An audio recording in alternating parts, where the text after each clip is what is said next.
the DNA evidence found on the knife sheath in the house on 1122 King Road. That's critical. But as Bloom writes, the DNA here may not be exactly irrefutable. The consumer DNA kits that are sold in your local CVS need about 750 to 1,000 nanograms to find out all they need to know about you. That's not much.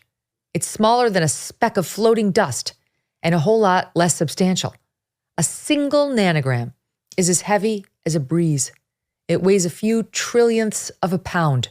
There's nothing to it. But crime scenes often contain a whole lot less DNA than that. The forensic teams will routinely wind up with only 100 or so nanograms of DNA.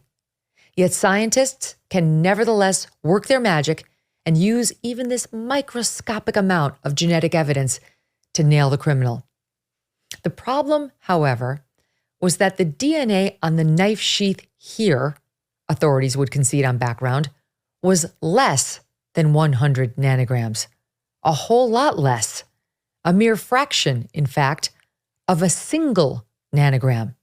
Nothing more than just a handful of microscopic-sized cells.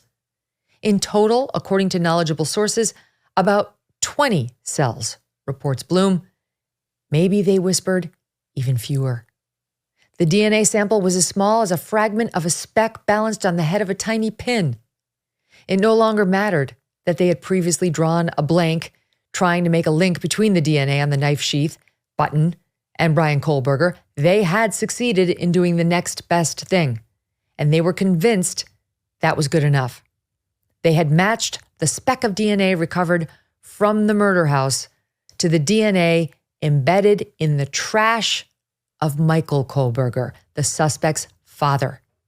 And while moralists might find biblical authority for the argument that the father is not responsible for his son's alleged sins, the more practical geneticists had found an indisputable link. Quote, at least 99.9998% of the male population would be expected to be excluded from the possibility of being the suspect's biological father, end quote.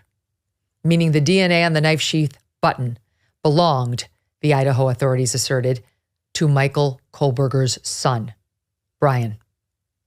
So they had the knife sheath with a miraculous DNA match, but minuscule amounts, and apparently only touch DNA, which, as we discussed in episode 2, is not exactly a smoking gun.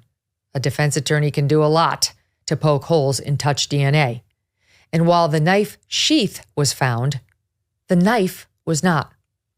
Where's the supposed murder weapon? Still nothing on that, as far as we know. EnviroCleanse just announced a huge holiday sale. Let me tell you why this is important. They're predicting another triple-demic this year, and the best way to fight a cold or a flu is to just not get it in the first place. And with their limited time holiday sale, you will save 30%. So why EnviroCleanse over all the others? Because EnviroCleanse is proven to capture and destroy cold and flu viruses other purifiers miss.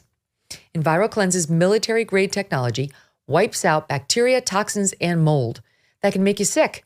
That's why the Navy chose EnviroCleanse to protect the air on board our Navy ships. Get EnviroCleanse for your home before a virus affects your whole family.